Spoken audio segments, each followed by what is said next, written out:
Hello and welcome to Fernwood's publishing event, Tricks of the Pitch. My name is Oyenda Malalaka and I'm the promotions and publicity manager for Fernwood. And I'm so excited to kick off this event. To start us off, I'd like to acknowledge that I'm calling from Winnipeg, Manitoba, Treaty 1 territory, original lands of Anishinaabe, Cree, Ojibwe, Dakota, and Dene peoples, and on the homelands of the Métis nations.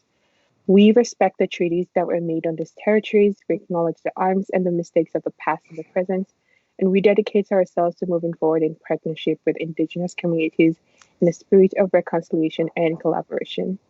I'd like to go forward by stating that I am an immigrant to this land and therefore I'm a settler in this land, and I recognize my privilege as a settler in this land, and I dedicate myself as an ally to working in partnership with Indigenous communities in Winnipeg, Manitoba. Thank you so much for joining us for tonight's session. If you have any questions for any of the speakers for tonight, you can please leave them in the chat box and I'll be monitoring it and they will be glad to answer any of your questions. To start us off tonight, I'd like to hand over to Fiona Jeffries from Fernwood Publishing, who will be facilitating tonight's event. Hi, Fiona. Hi, Yuda. Thank you. Hi, all, and thank you for coming, and thanks to our wonderful speakers. I'd also like to begin by saying and acknowledging that I'm here in Ottawa on the land, the unceded and unsurrendered territory of the Anishinaabe and Algonquin Nation. And we hope that the work that we're doing tonight and the ideas and visions contained in the books and the articles and the works that we're all committed to producing are contributing in ways large and small to the historic anti-colonial struggles across these lands. Indigenous peoples' struggles against colonial domination, capitalist extraction, dispossession, and displacement remain an inspiration for us all. And I would also like to begin by also saying thank you for everybody for coming and participating and bringing with you your ideas and hearts. I'm going to just say a couple things about the format. We're going to arrange it as a round. So we'll do one round and with the people gathered here, and then we'll do another one. Then I might ask some follow-up questions, and then we'll leave plenty of time for discussion and questions from people who are attending. I'm also just going to ask the speakers to introduce themselves so we can just get right to it. And also just encourage you to take a few seconds to think about questions that you may have so we can get them set up sooner and so that we have time to include them in the discussion. So let us take it away. So I'm just we're gonna go in order of start with Simon, then Tanya, then Andy, Fazeela, and then Irene. And I just ask you all to say a couple of things that you love to see in a pitch, whether it's for an article, a magazine article, or for a larger book project. Simon, do you want to start us off? Yeah, thank you so much. I am the editor of Briar Patch Magazine, which is this magazine over here. Sorry, I'm getting a little bit of feedback. Fiona has the Lynn back issue as well. That was the issue that we put out in a couple months ago in September. Anyways, I've been the editor of Briar Patch for about 3 years now. Briar Patch it started back in the 70s here in Saskatchewan on Treaty 4 territory as an anti-poverty magazine, rather more of a newsletter at the time, and it was being produced by and for people on welfare, people who are low income, and since then it's sort of grown to be a national publication, and we report on grassroots organizing, politics, culture, and social movements. So that's a little bit about who I am and what I do. I think I'm the only magazine editor in the midst tonight, so I'll be bringing a little bit of a different perspective, since pitching for magazines is a bit different than pitching for books. But one other thing to note before we dive into it is that today is actually the day that I send the February issue to print. So I'm a little bit distracted. I'm like trying to do some other stuff over here. There may be some kind of last minute printing bombshell that goes off, in which case I may have to run out. I don't mean to be rude, and I'm definitely listening to everyone. I just also have a lot of other stuff going along at the same time. So, yeah.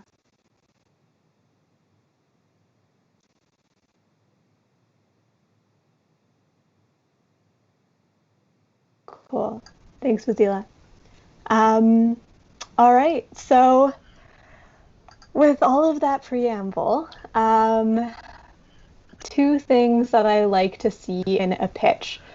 I think the first one is a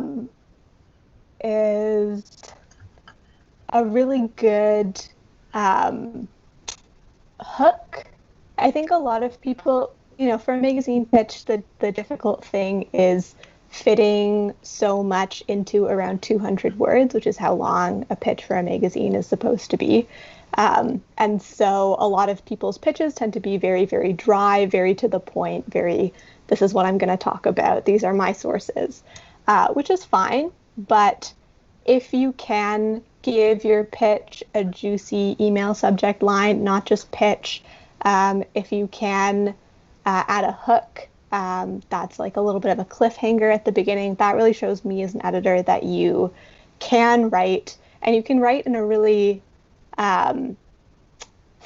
within constraints. So, working within the very tight constraints of a pitch, you can write interesting stuff. And then another thing that I like to see in a pitch is the name of a source that you're going to use. So this is the time when you should name drop someone. Ideally for Briar Patch, it should be a grassroots organizer. That just tells me that that Briar Patch isn't expecting that you'll just bring, voices from academics or policy wonks, but that we actually want to hear from people doing the work on the ground. And it shows me that you know who those people are. You've done more research on this topic than what you'll simply find in mainstream media, and that you're ready and prepared to talk to this person, and also that what you're pitching isn't just a diatribe. It's not just going to be you pontificating on a topic. It's going to be you doing research, bringing examples, bringing case studies. So yeah, that's my top two things to see in a magazine pitch for a leftist magazine.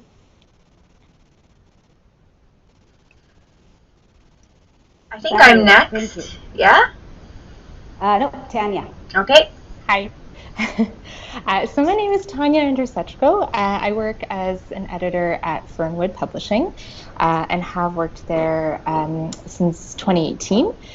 Prior to that, I was also the editor of Briar Patch magazine before SIMA, so we have that common history, which is really exciting. So I came from a magazine background into books, which was definitely, I've edited in various forms and styles, but that was really like an interesting shift to come from 2,500 word articles, usually that it sort of maxes out at 2,500 words, to books, and sort of seeing how pitches can, how different pitches get at different kinds of mediums. So for me, what's important is a good pitch will be specific. I think this is really, really key in two different ways. The first is that you define your terms. So, if you're going to write about any issue around like any social justice issue, for instance, and you say that you're coming at it with a socialist framework, like what do you mean by that? What's your working definition of socialism? What's your working definition of anti-capitalism, anti-colonialism? Like, be specific about the terms, especially when it comes to like if you do need to use academic jargon or activist jargon or sort of insider language, it's really important that you tell your, the editor, the publisher, exactly what you mean. So that's one way to be specific, so that we know that we're, sort of talking about the same kind of both politics and just general terms. The other way that it's really important to be specific is certainly for a book proposal, is to tell us exactly what you're going to say, ideally chapter by chapter. But this goes back to what we talk about at Fernwood quite often, which is,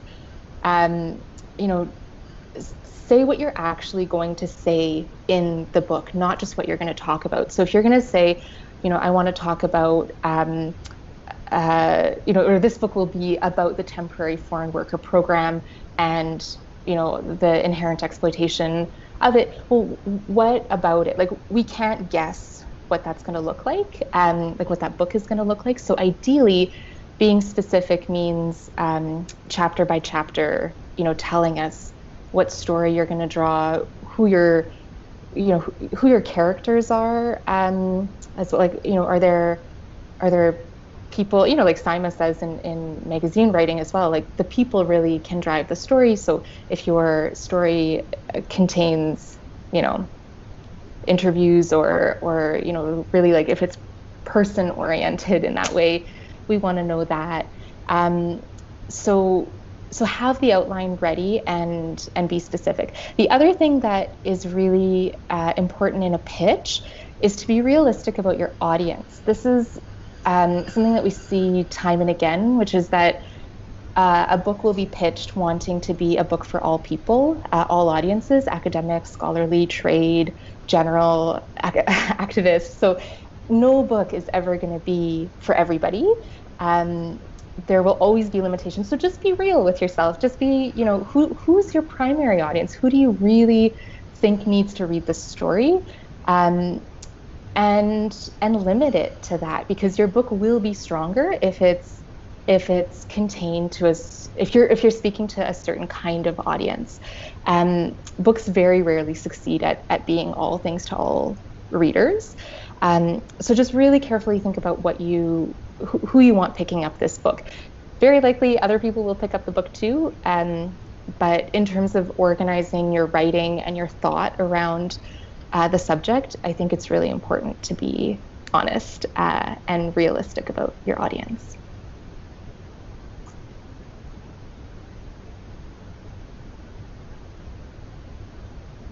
Thank you, Tanya. Yeah, I mean, some people are just going to chime in. I mean, I've read, people talking about how they have a kind of a person in mind sometimes when they're writing, even if so that person is a kind of constitutive maybe of a struggle or of a larger historical event or so on, that they use it to make it more concrete. And that's what I'm hearing you saying too from your points, is like concrete is concrete and specific are the two sort of clear things that clarify, make it possible to understand.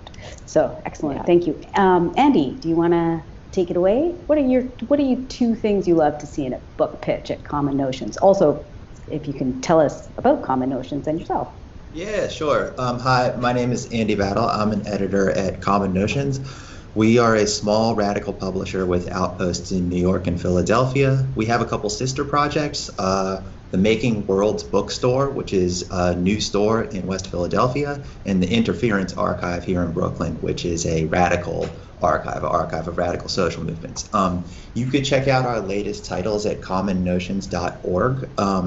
We're a young publisher. So far, we've published most heavily in the areas of Black liberation, heterodox Marxisms, art, music, urban theory, ecology, working class strategy, and hopefully soon some fiction, although that remains to be seen.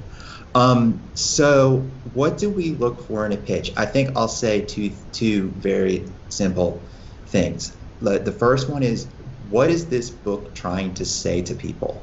Like, what are they going to come away from it knowing that they didn't know before? It's a simple sounding question, but it's not an easy one to answer about one's writing.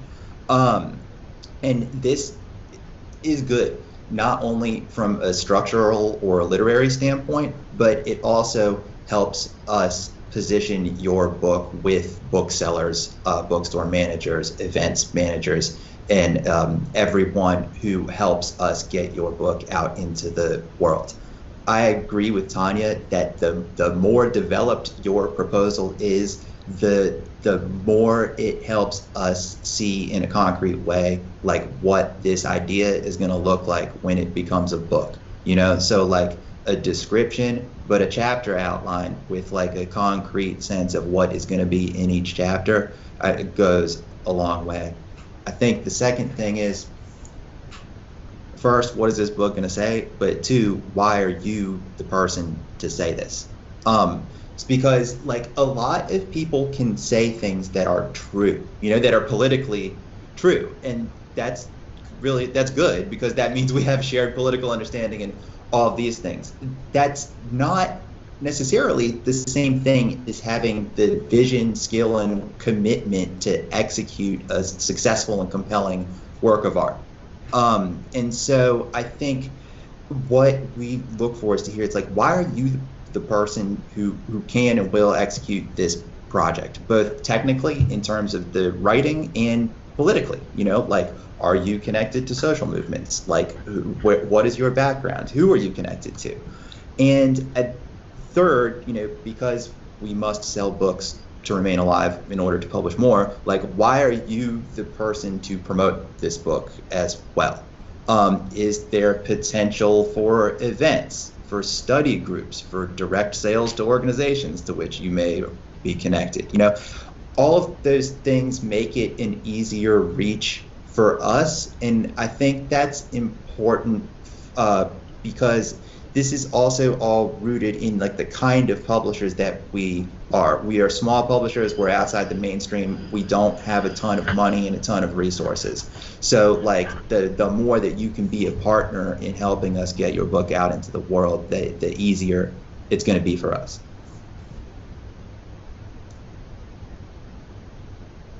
Great, thank you. Yeah, I think that's a whole other interesting discussion that we could think more about when we do the more free-for-all discussion. Fazeela, would you like to weigh in? Yeah, I'm Fazeela. I also work at Fernwood, but tonight I'm going to be representing our literary imprint called Roseway, just for a diversity of genres. We publish creative nonfiction, fiction, and memoir, and some poetry. I think we're kind of delving into that these days. I think that the two things that I look for in a literary pitch, first of all, and I wasn't going to say this because I figured that other people would, maybe it's just a given, but you must research the publisher that you are publishing, that you're proposing to publish with. Look at their books, the past books that they've published, and look at their social media and figure out what is their political project, because all of us have a political project. Part of that is also looking at the submission guideline instructions. So we have a format that we ask for, and if proposals come in that follow that format, then we all do a little dance, because it's way easier to understand, rather than if your proposal comes in a different format that you've created yourself. Even if it's clear to you, we'll have to translate it into the format that we need to use to discuss it.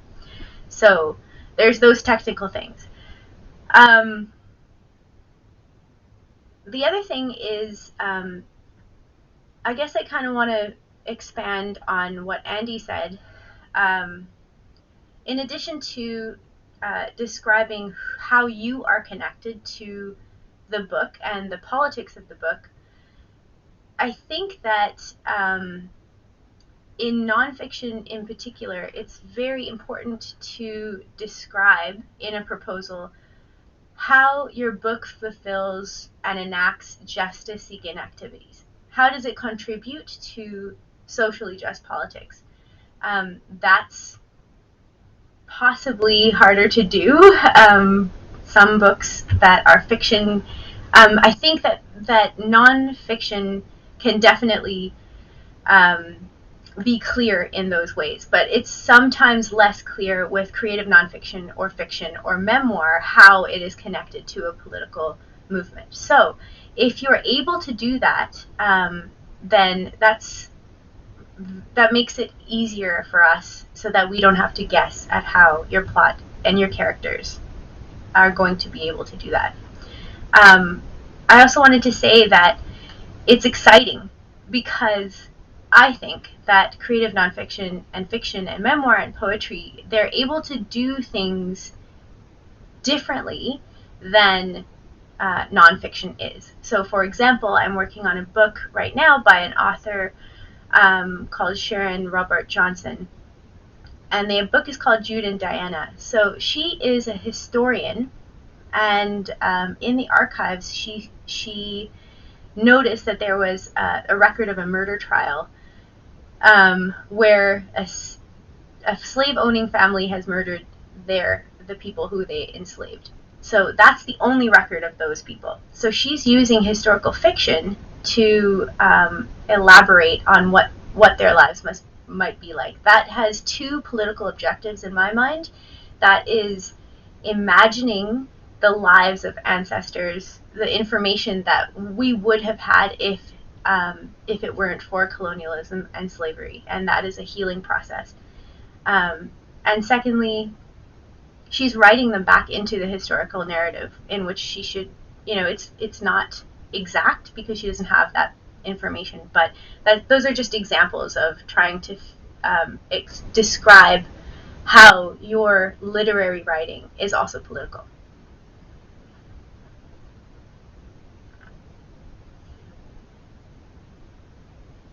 Great, thanks, Fazeela. I mean, maybe this would be also an interesting discussion to have. Maybe we won't have a chance to have it tonight, but about like how do we think about nonfiction as, like what you're saying. How do we think about political nonfiction? How is that conceived, or what kinds of examples can we think of that people who are interested in pursuing or writing political nonfiction, fiction, and memoir, poetry, and so on, what that looks like. But let's move on to Irene. Hi, yes, I'm Irene Bindi. I'm an editor and production editor for ARP Books, based in Winnipeg as well, Treaty 1 territory and Métis Nation homeland. ARP focuses, we were born in 1996. We have a focus on progressive politics and social justice. Our nonfiction tries, sometimes successfully, to bridge the academic and trade markets somewhat. But we publish in both of those markets, and then we also have a stream of literary works, mostly experimental literary work, also focused in those particular subject areas. A lot of what I was going to say has already been iterated by the other editors, but I just kind of want to expand upon some of that. My first point was the same as Tanya's first point, which was specificity, and I think that that extends to what Fazeela was saying about being able to place your project within our list. So you have to have an intense familiarity with what we do. We're a very small press, so it's not hard to familiarize yourself with what we do. And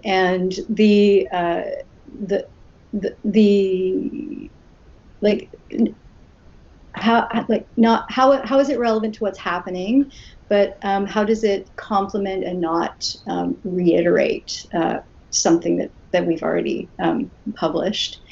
So deep specificity in all the ways that have also previously been discussed.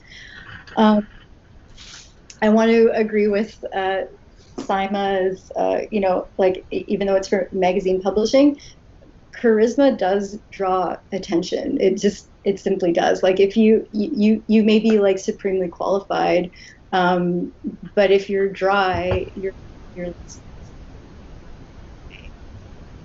And I mean, some of that is on, obviously, much of that is on us to investigate, but you have to help us by making your language, because also that goes a fair distance to convincing us that you can write, so be persuasive in your pitch and show us that you can manipulate language well. And then my second point was also similar to Andy's, was to situate yourself. What gives you the right to write this book, to put it in a crass kind of way? So prove your credentials, and that extends to your social media presence. If you're on there, supporting Kamala Harris or something, that's not going to work with us, even if it's not aligned. If it's aligned with what's in your proposal, but your social media, your identity outside is misaligned, then that simply isn't going to fly.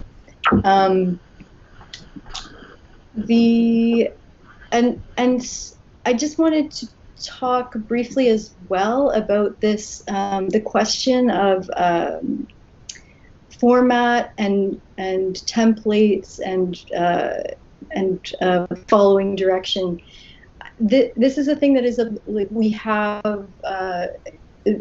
This is much more specific to ARP. We have the privilege to be, because we're so small, a little bit more flexible with these things. So we publish books.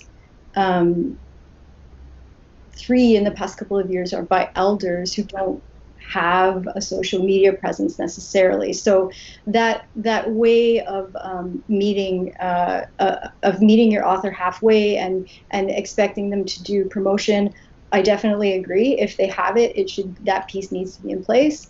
But then the other side of it is, I would describe us, and this is my word, not the press's, but I would describe us to a certain extent as a regionalist press. So if you have a community spirit, you need to be able to find ways to access everybody in your community. And if some of those people are older and not involved in social media, then you have to find ways to engage with them. And luckily, word of mouth is big, particularly in Indigenous communities. There's, when we started by publishing Leanne Bedesemasake Simpson's books, then that drew other Indigenous authors to us, and then there is basically a trajectory of trust that is built. So, all to say, the reciprocity, the situate yourself. And also, I guess this is more of, not like most of the people who are going to be watching this are going to be like well connected on social media and everything like that, but I just didn't want that other piece to fall off. Yeah, that's a really good point. Mm-hmm. I feel like those kinds of things those kinds of books come out of relationship building rather than pitching. Absolutely. As much. Yeah. I just didn't want that scope of radical publishing to disappear in the middle. Definitely. Yeah. Yeah, that's great. Thanks. So, Irene, can you just elaborate a little bit about what you mean by regionalist, regionalist public press? I guess, well, I think there is a certain ideological approach to an understanding of the interconnectedness of communities. like the fact that we are physically working from this territory means that we will pay attention to work that comes from here. We'll give it a little bit more consideration, a little bit more weight, because of the fact that we are taking seriously our situation.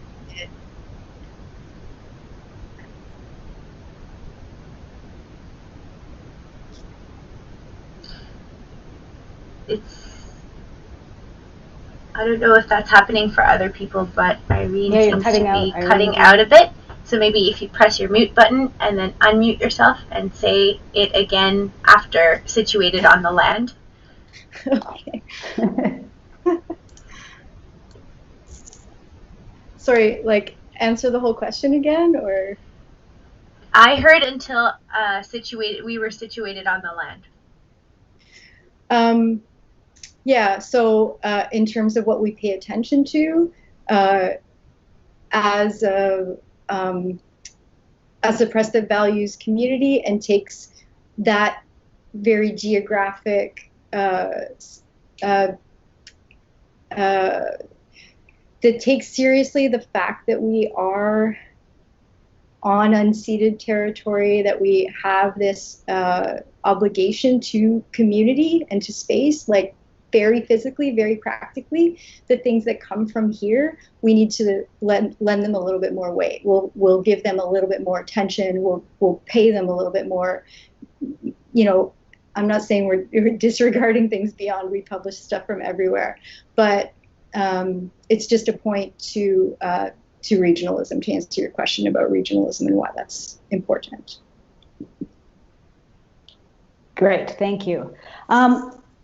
So I have a couple questions from the audience, which I definitely want to get to, but I want to also ask a couple more setup questions from you guys, and that maybe we can kind of go in the reverse order again and start with Irene again.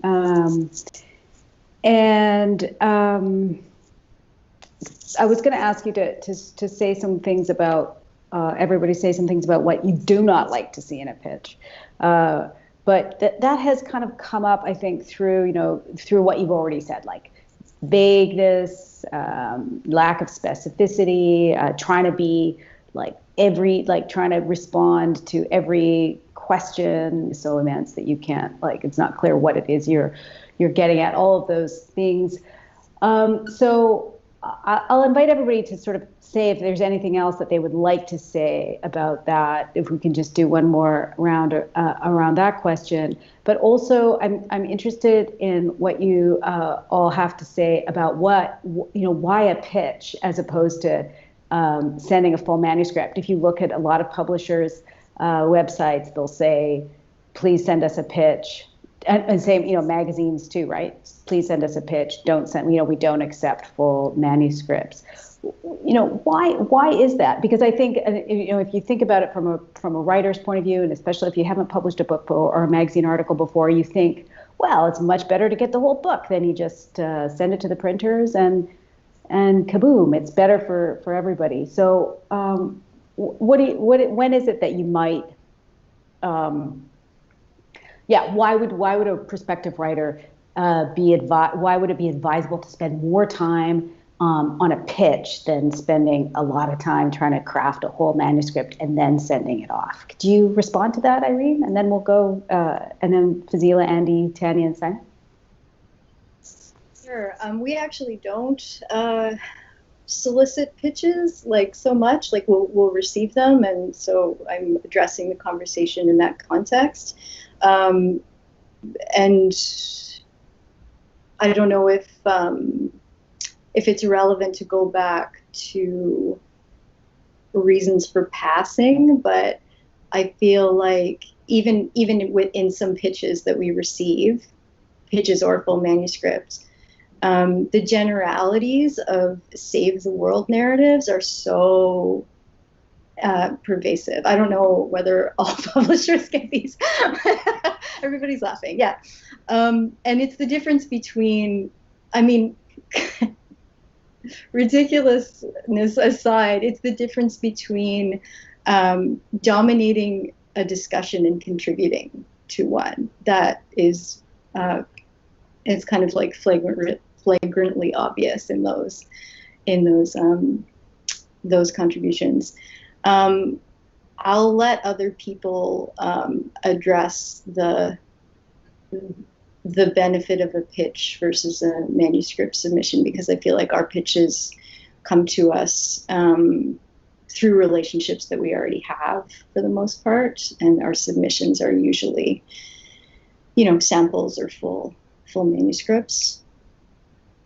That's great, but that's also super important for folks to know, I think, right? Like just how different presses operate, and that will help people make decisions about where they pitch, right? And also, I think that line of the sort of understanding and thinking about this idea of contributing rather than dominating a discussion is a wonderful formulation to think about, right? Like how is my manuscript going to contribute, or my book idea going to contribute to a collective struggle, a collective discussion, an analysis, a development of an analysis. So I think that's also super helpful. Fazeela, do you want to say some things? I guess I would say that, not to repeat what other people have said, I want to say that a pitch, if you haven't written the book yet, it's still a good idea. It's actually a better idea, I would argue, to send a pitch, because, well, for many reasons. First of all, it's a lot harder if you've already written a book to revise it based on an editor's suggestions. I think that if you have a pitch and you decide to publish with the publisher who has accepted your proposal, then you will probably enter into a pretty deep dialogue with your development editor. And the development editor will have ideas about structure and content that you can incorporate into your book, which will be not impossible for sure, but I think probably a bit harder to do if the book has already been written. So there are kind of advantages to both things. And I guess the other thing is that I think I'm just going to leave it there, actually. Yeah. Awesome, thanks. Andy? As to, excuse me, why send a pitch? I think, we still need to know the answers to the questions that some of us were asking before. In other words, like, why should we publish this book? Like, because, like, we were talking about publishers, but publishers are actually made up of people, right? Like, we are people, and you are proposing to establish a relationship, with a group of people. And you actually, when you pitch a publisher, you are asking the people who work there to commit resources like money, time, and passion on behalf of your project, and to basically become your artistic collaborators. And it will, as people are saying, become quite a deep relationship in some cases. So you are asking people to make an investment on your behalf. And so, to approach people with that in mind, I think can go a long way. I think maybe a middle ground is to do all of the things that my fellow editors are suggesting and include a sample chapter, right? Like, because that can give us a sense of what the writing is going to be like, while avoiding the pitfalls of having a completed book manuscript that's set in stone and is not open to suggestion. That's what I think I would recommend. Because the other thing I would just say, it also has to do with the economics of small presses. Like, we're a small organization. We can't afford to pay ourselves to work full time, meaning we all work other jobs. That means we have to be judicious about taking on projects that that are literally just an idea, and that require intensive development on our part, because you got to remember, we already have a lot of those, actually, some that we've solicited ourselves that, we're very passionate about and presently developing that may or may not see the light of day. So, I think it's important to hit that middle ground. It can be a very big ask to come to someone with something that's just an idea and, say, okay, well, what are we going to do to turn this into a book? Yeah. Great, thanks. Tanya? Yeah, okay, so for me, a pitch is important because an editor reading your pitch is your first reader in a lot of ways, right? And you want your readers in general to like your book. And so that's got to extend to your first reader. So, the exercise of going through a pitch, yeah, it tells the publisher everything they need to know to take on this project and to stand behind you and really champion this work. But the editor, in particular, who's going to be, reading the pitch and likely working with you, this is probably your closest collaborator in the process, the person who's going to give you the honest, loving critique that your book needs. And so going through the pitches, I think it's a really important part of the work that if you can convince the editor, you're probably well on your way to convincing a broader audience as well. And I think it's never a waste to do that kind of preparatory work of a pitch because, then you have this document. Once you set on the journey of writing your book, you have this document that tethers you to the process. So you have your outline. I mean, like that's like the golden ticket to writing your book is having a solid outline that's had input from editors in terms of structure and flow and the arc. And, so you've worked out the details of the outline and you can keep coming back to that and plugging in the content of your book around the bones of the outline, but like you've also written in a document who your audience is, so now you can just come back to that and it's a reminder. And you've also written why you're the right person to do this book, and that I think in terms of like the confidence that can sometimes take a hit in the process of writing a book, like people often lose motivation in the process of writing. I mean, to have a document that says, okay, here's actually why I've been here before, I've given this some thought about why I'm qualified and connected, and I have the relationships that set the foundation for this book. I mean, that's a great document to just keep you going through the process. So I think a pitch is never a waste. You can try out your thoughts in a pitch. Maybe we'll come back to this question about what happens when the pitch doesn't sort of sail through the process, and why don't you say something about that now? Well, yeah, I mean, so sometimes pitches get rejected. I mean, often pitches get rejected, but I think that's also a really important part of the book writing project. I mean, if you just sit down and write your book and you get maybe feedback from the people in your life, but not sort of that, not from publishers or editors or people who know the big picture of what it takes for a book to succeed. The pitch, I think, is a really important part of the process where you can try out those ideas and see what works. And then if there's hesitation on the part of the publisher, there is, I think, sometimes, quite a lot of room actually to come back and, just change your pitch and improve it. And that ultimately, I think, serves your book immensely. I think it's an incredible part of the process actually to go through the rigors of the pitch and answer the questions that the publisher wants to know. Wonderful, thank you. And I mean, I think what's coming out in all of this, all of your super interesting and helpful, super concrete comments is how collective a piece of writing is, whether it's a magazine article or a book, is like really, it's not just like an individual's, it's like this is there is a profoundly collective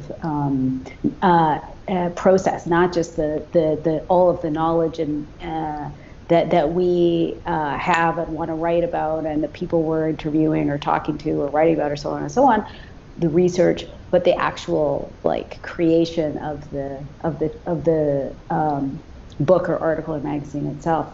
Saima, do you want to say something about this related to pitching, and also thinking, if you have anything to say about what if your pitch gets rejected? What is a way to sort of think about that? Mm-hmm. So I think that magazine writing is, magazine editors are in some ways a lot more intensely involved with each magazine article than book editors are with a book. I mean, that's strange to say, because book editors are involved in a whole bunch of other ways that magazine editors aren't. But basically, I guess there's two things here. The first is that when I pick up a magazine article pitch, it's a lot lower stakes than me picking up a book, because I'm not trying to recoup costs. I'm not, committing to, many hundreds of pages of editing. I'm committing to a relatively small piece of writing. And I'm also committing to work very intensely on that piece of writing. I'm involved with the structure and the outline, and then often I'm doing, very intensive structural edits as well as line edits, which, as far as I know, book editors don't tend to do the kind of line edits and the kind of like smoothing of the language of, each line of the book. So what that means is that I actually, I guess I have the opportunity to like take a chance on a magazine article that's purely an idea, in a way that sometimes book editors don't have the opportunity to. And so basically, like if someone doesn't pitch me and they just send me a whole already written magazine article, sorry, I'm a little distracted because I'm getting like a bit of feedback. I think it might be Fazeela. Would you mind muting yourself? Mm-hmm.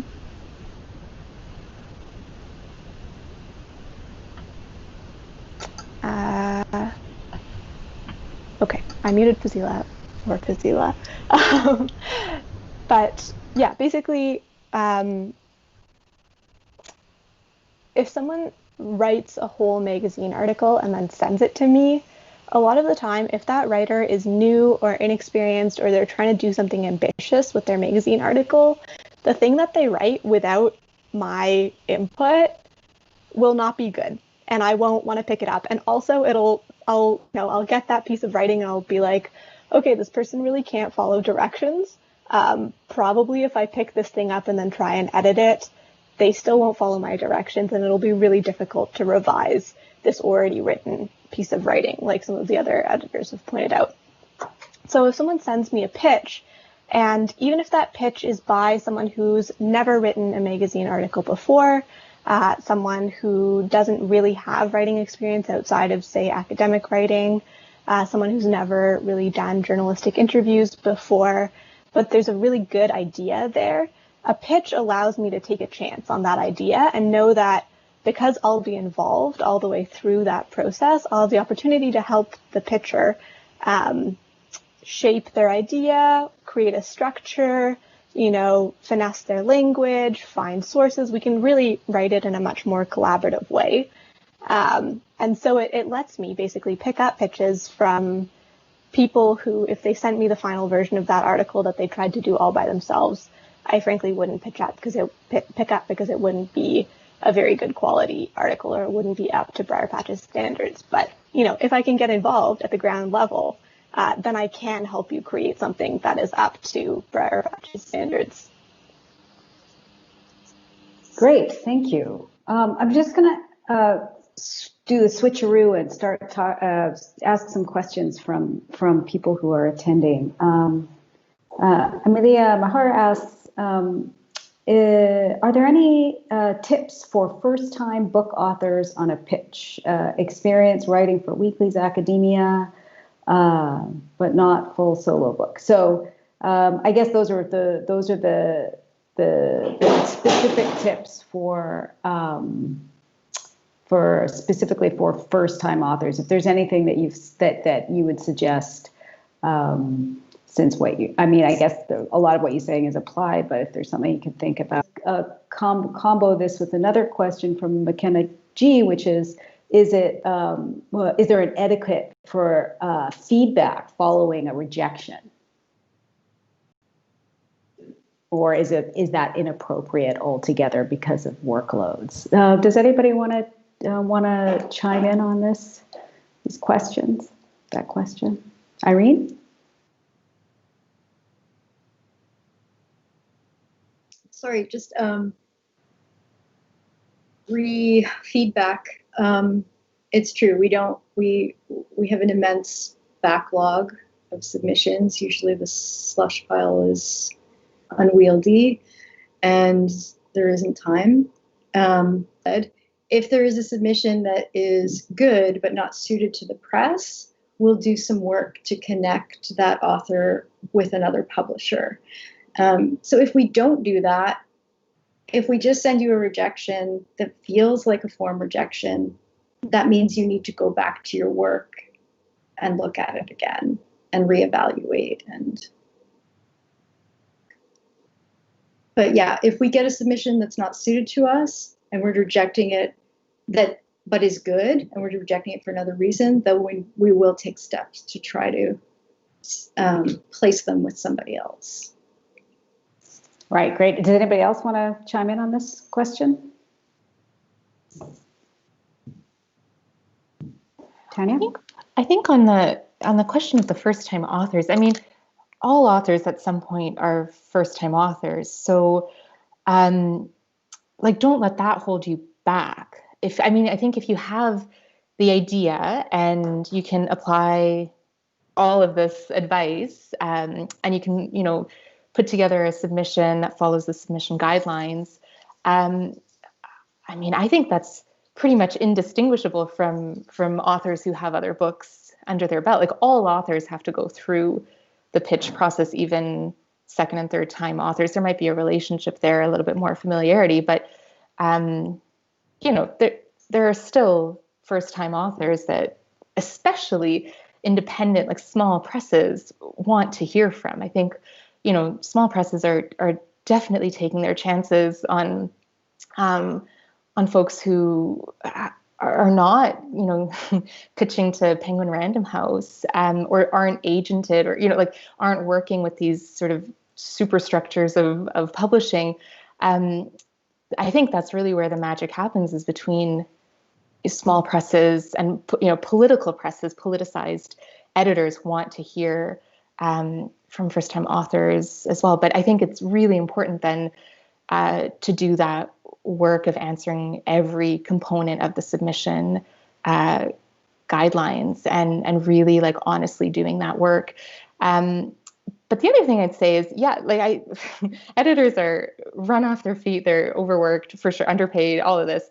But we are also humans with a passion for these stories being out in the world. And I think if there are, if you have any hesitations, but you've identified the press that you want to submit to, and you just need to reach out and have a human, connection with somebody behind the screen, I think most editors would be pretty game if you have specific questions, and it won't take up a ton of an editor's time. I think that that relationship can begin before you sign a contract, certainly, or before even you submit a pitch. So I think it's worth emailing the people that you want to work with, and if you have specific questions, ask those questions.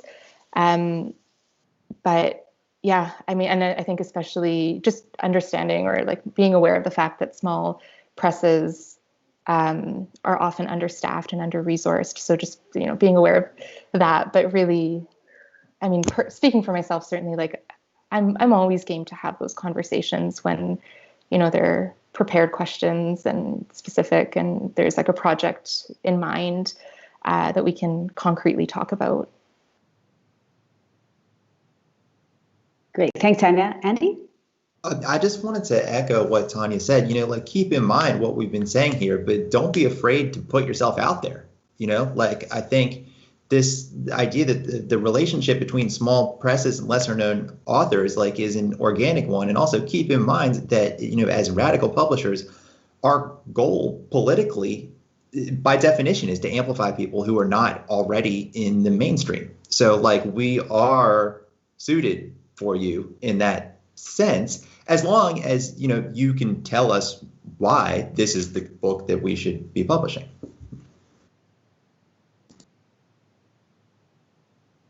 Great, thanks. Does anybody else want to? I would just add, I guess, one of the things I think that all of you have brought up, and it sort of relates to back to the hook, is to if your proposal gets rejected, and one of the things I think is really helpful to do is to sort of go back and look at your proposal and see whether or not you have really a kind of clear, one question, rather than you're asking like tons of different questions and sort of hoping one hits. And, we all do this. This is how our brains work. We're like super like thinking about tons of things at once. But because somebody who's reading your pitch can't understand the complexity of what you're trying to talk about, it because it's in your head, that to focus on one clear, concrete idea, I think is a really helpful way to sort of rethink your pitch and to reshape it in a way that would be more suitable. And that brings me to another question that is I'm curious about what you think about, like, how do you decide what is suitable for a magazine article and what is suitable for a book in terms of the kind of scale at which you're writing? Like, say, for example, do you ever get a pitch where you think, well, this is really interesting, but this is a book? Yeah. And sometimes I pick up that pitch anyways. Like the land back issue that we published, it was like a special 60-page issue that we published a couple of months ago. That started because Ojibwe storyteller Isaac Murdoch came to me and was like, I want to write an article about land back. And I was like, Isaac, that is a great idea, but that's a book. That's not a magazine article. Like, land back is a massive topic. There's so many facets to it. But the idea kind of stuck with me, and we eventually ended up developing it into a full magazine issue that contains writing and art from dozens and dozens of different contributors. But yeah, definitely sometimes I do get pitches where I'm like, this is a book. But honestly, sometimes if I get a pitch where I'm like, I think this is a book, but it would be a good book, I'll still try and publish it in the magazine. Does anybody else have anything, Tanya? It's true that a lot of book editors, like acquisition, the work of acquiring books is connected, I think, a lot to magazine writing. I think a lot of book editors read a lot of magazines to see who's exploring ideas, who's got a kernel of an idea that's really like quite a bit bigger and has context and story and depth and can really, explore some really interesting tensions and aspects. Anyway, like that connection between magazine and book is really, really important. And I think a lot of magazine writers, treat magazine writing also as sort of a trial run for exploring, various themes. So there is that relationship there. But I think one of the important aspects to consider is also the production timeline. So the difference between, magazines, it depends how magazines, like what their production timeline is, quarterly, every 2 months, et cetera, or monthly, weekly. But generally speaking, it's compressed. Like you'll see that magazine a few times a year. Books, and I don't think, especially for first-time authors, this isn't readily available information, but it takes about a year from the time that you submit your manuscript, not the pitch, but the minute that you hit send on your manuscript. From there, it's like a whole year to get it out into people's hands. And that's if things go smoothly. So when you're thinking about your topic, and besides just wanting to, sort of like delve into a narrower aspect of it, perhaps for a magazine, I think it's also really important to think about when you want your writing to be out in the world and what's realistic. And, magazines aren't newspapers. Like they're also not picking up stories that are, very of the moment. But books even more so have to think about like, where is this going to be relevant 2 years from now? And then, and that being the beginning of this book's lifespan. So just thinking about that, like if you're trying to line up your writing project with a milestone or an anniversary or an election, or about what form that's going to take, because a magazine can get that writing out a lot faster. But even that, like often working 4 to 6 months in advance for magazines. So just something to keep in mind if you are trying to line up your project with a bigger event. Great, thank you. Very helpful. Okay, we are at the end, but I wanted to ask, if it's okay with you guys, one more question that kind of combines a few questions that I have here. So that's related to, one is for around nonfiction, fiction publishing. Is there an expectation of having somebody's asking if there's an expectation with more mainstream publishers that you have a whole manuscript. Is it possible to pitch a fiction piece for Roseway or ARP or Common Notions that's not a fully finished manuscript? And I'll just add the other question into that so it's easier to answer, is if your manuscript deploys multiple genres, how do you decide where to pitch it? That is a tough question. I don't know if that's answerable.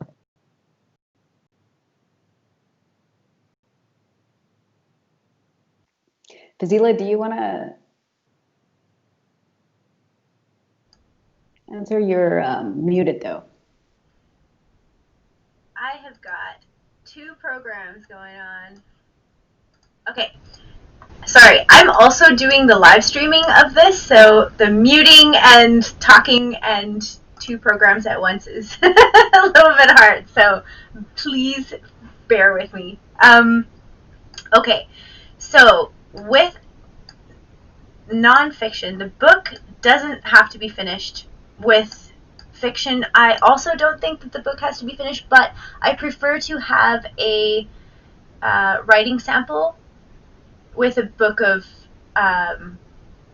fiction or creative nonfiction or memoir, because although the writing style matters for all books, I think that there are ways that writers can experiment with style in not nonfiction. It's a double negative, but that I think that makes it really important to kind of hear the voice of the writer more. So I think that with nonfiction pitches, you can understand how the writer writes in the pitch itself, because the pitch is also the same genre. It's a nonfiction. But if you're pitching a book that is creative nonfiction or fiction or memoir or poetry, it's not as clear what your voice is going to be. So a sample would be good, but it doesn't have to be finished. That's my opinion. I think the question about genres is super interesting. I'm not sure exactly, maybe this person has something particular in mind, but I find experimental writing to be really, and multi-genre writing to be very compelling, and Irene mentioned it too, so maybe she wants to talk about that a little bit. Yeah, definitely at least a considerable sample. We certainly would never, we'd never go to the contract stage with a writer without a manuscript or a sample when it comes to experimental writing or poetry or fiction, because the form is crucial. Much of that is about writing and the relationship between the form and the content there. So that's kind of, for us, it's very important to see the writing in those forms. And what about the question about the multi-genre? Do you have anything, if you're working across, how would you decide? How would you, if you're a writer and you're kind of working in memoir fiction, historical accounts, how would you recommend people, the writer pitches that?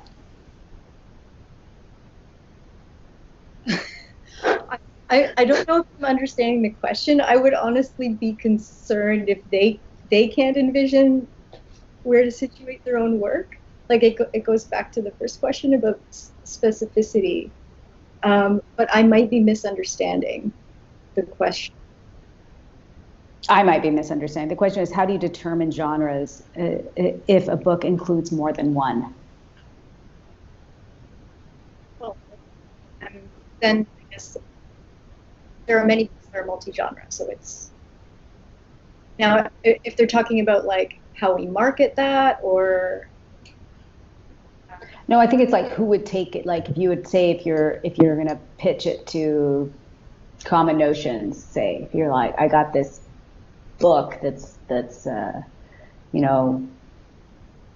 got both a historical fiction and nonfiction, say, how would you pitch it as you would just say that's what it is? Or, I don't know. I am also confounded by the question. It's a good question. I think I would say, like, it relates to what we were saying before, like, do a little bit of research, and it's like, so what books inspired you while you were writing this? Like, what books did you read while you were writing this, and who published those? Like, are they still operating? Like, that would be my first kind of guess as to where you might want to go. Yeah, just to add to that, actually, offering comparables is really valuable too, because yes, it's our job to know the literary landscape, etc., but nobody knows better than you what has influenced your work and what is out there that is similar to your work that's led you to the type of writing that you do. Yeah, also, again, excellent point. And again, speaks to this sort of collective character of producing books and magazines, right? Where we're all, our writing and our thinking about topics is the result of like an enormous collective effort, both, of the present, the things we're reading now, and, from gazillions of years of history of thinking and trying to understand the world and make it anew. So I want to thank everybody. I think we are a bit over time, and I don't want to take any more of your precious time, and same with the audience. And I thank the audience, and I want to thank Literal and the Radical Publishers Alliance for hosting Radical December. And of course, again, all of you for the wonderful work that you do and the thinking that you are doing and the ways in which you're contributing to struggles for transformation and a different kind of world. I just want to also say that Fernwood is doing having a 20% off our 2020 titles. So you can use the promo code BY20 when you go to our website. I don't know if anybody else also wants to say anything about your like ARP or Briar Patch or Common Notions before we sign off about things that are your promotions that are going on. Yeah, I have something to add. Briar Patch is currently accepting pitches for our May-June 2021 issue. I timed it. I was like, okay, I'm doing this panel, so I guess I should open pitches right now so that people can come to this panel and then pitch me. What's the theme? So yeah, you'll find all of the information on briarpatchmagazine.com. Okay. And I can't wait to see you're even better than they would have been if you hadn't been at this panel pitches. Irene. Yes. For the month of December, 100% of sales of sex work activism in Canada are being donated to the Sex Workers of Winnipeg Action Coalition here. So wonderful book too. Hold it up. Yes. Yeah. Shout out to that book. How about you, Andy? I guess I would just put in a plug for our Sustainers program, which you can sign up at a variety of tiers and not only support us in our publishing mission, but receive every new Common Notions book as soon as it is printed, as well as other features. Wow, nice. And is that international postage included, or is that for folks in the U.S.? That's a good question. I know it includes ebooks. So if you're international, you will get the ebook as soon as it's printed. Okay, awesome. Well, thanks, everybody. This was so interesting, and I really appreciate all of your insights and brilliance. Thank you. Thank you for the great facilitation. Thank you, Fazeela, for doing this tech and being the multitasking queen that you are.